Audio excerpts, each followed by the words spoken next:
In today's talk, we'll talk about the Henderson Hasselbach Equation application in human body. This is in continuation with the last class where we talked about the Henderson Hasselbach equation. We knew what are principles and how to derive this equation.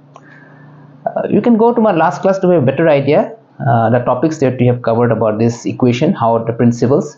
But in short, what we talked about is that for a weak acid, the pH is equal to pK plus log of conjugate base by acid, or pH is equal to pK plus log of the ionized form to the non-ionized form.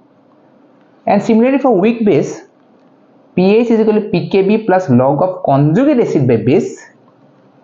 And we also looked at certain scenarios when the concentration of the ionized form becomes equal to the non-ionized form, then the pH becomes equal to pK.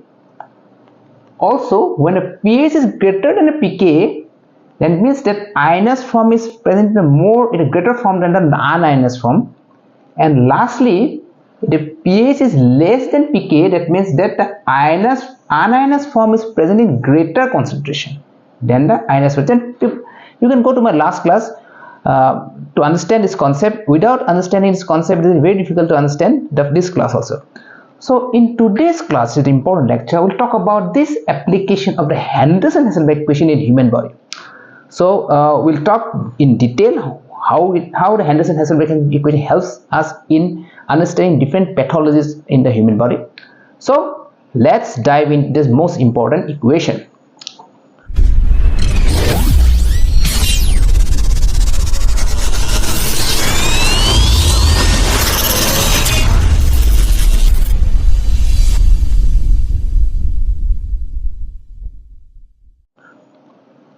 Hello, a warm welcome to all. So the main principle of this Henderson equation lies in two major applications. One, it's used in the buffer system of the body, and number two, it's used in the ionization of drugs. So what is a buffer?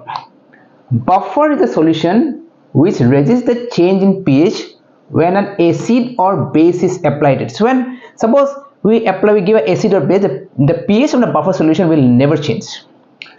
So in our body, a lot of acids and bases are formed, but this is really regulated by the buffers which are present in the body, and a lot of buffers in the body, but the most important buffer is the bicarbonate buffer system. So where is the bicarbonate buffer system present? It is present in the blood. And what does it consist of? Number one, carbon dioxide. How carbon dioxide produced? It is a product of cell metabolism, mostly produced by the aerobic respiration. So we take in oxygen and we give rise to carbon dioxide. Similarly, water is present in body fluids, including the blood. Thirdly, carbonic acid. This is from the interaction between carbon dioxide plus water. Carbon dioxide water forms a carbonic acid. And finally, there is a dissociation of the carbonic acid into hydrogen and the bicarbonate. So what happens is that this carbon dioxide is produced by cell metabolism, reacts with water to form carbonic acid. This is dissociated into hydrogen and the bicarbonate. However, this is a very unstable compound. So as a natural reaction, so this bicarbonate will again react with hydrogen to form carbonic acid, and this carbonic acid will again split to form carbon dioxide in water. This I talked in earlier classes of acids and bases also. So in the final equation, we found that carbon dioxide plus water, it is both as a forward reaction as a backward reaction, and this also has a forward reaction as a backward reaction. Okay, so this is called a weak acid. Now if you put this in the Henderson equation, what will happen is that pH is equal to pK plus log of conjugate base by acid. So pH is equal to pK plus log of, what is the conjugate base? Is the bicarbonate, and what is the acid form? Is the carbonic acid. So this is the most important equation. This is the equation which we use exclusively in understanding the acid-base balance, which we'll talk in later subsequent classes. So you see carbon dioxide and water form carbonic acid to hydrogen and bicarbonate. Now when you put this equation, pK is equal, what is pK now? pK is log of this product, bicarbonate into hydrogen ion divided by the carbon dioxide plus water. So at a normal body temperature, the pK is equal to 6.1. So when we substitute this value, we find that pH is equal to 6.1 plus log of bicarbonate by carbonic acid, and a normal pH in a human body is 7.35%. We take the value of 7.4.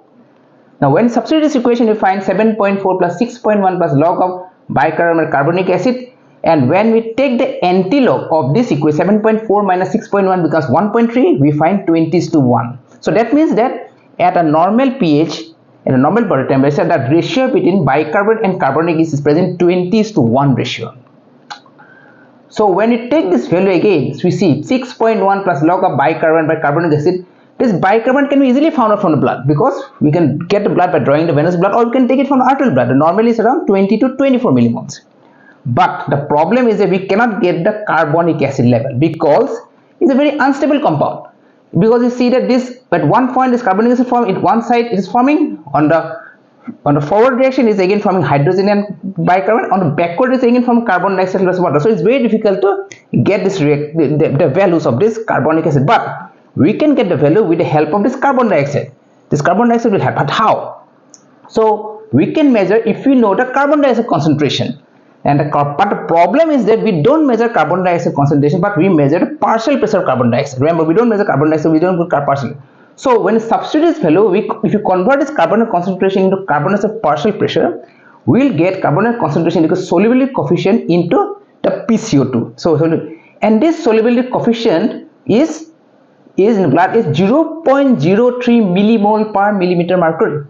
So when we substitute this equation, we find that this 0.03 into PCO2, which is normal PCO2 is 40 millimeter mercury. So now we get the carbonic acid concentration is equal to CO2 concentration is 0.03 into PCO2. When we substitute the equation in the Henderson equation, we find that pH is equal to 6.1 plus log of bicarbonate by 0.03 into PCO2. This forms the most important equation of understanding the acid base. Please again look back to the equation, log of bicarbonate by 0.03 into PCO2. So what does this equation show? Look very closely. You see that pH is directly proportional to the bicarbonate and pH is inversely proportional to PCO2. So what does it mean? Is that when pH is directly proportional to bicarbonate, that when the bicarbonate decreases, pH also decreases. When the bicarbonate increases, the pH also increases. And also the second point is that if the pH is inversely proportional to PCO2, that means that when PCO2 level rises, pH falls, and when PCO2 level decreases, then pH rises. So this chart, if we find, will depict the important part. When bicarbonate decreases, pH decreases. When bicarbonate increases, pH increases. And PCO2 increases, pH decreases. PCO2 decreases, pH increases. So let us put this equation in an example. Suppose an individual eats a very high protein meal. So when a person takes a very high protein meal, it produces a lot of acids, hydrogen.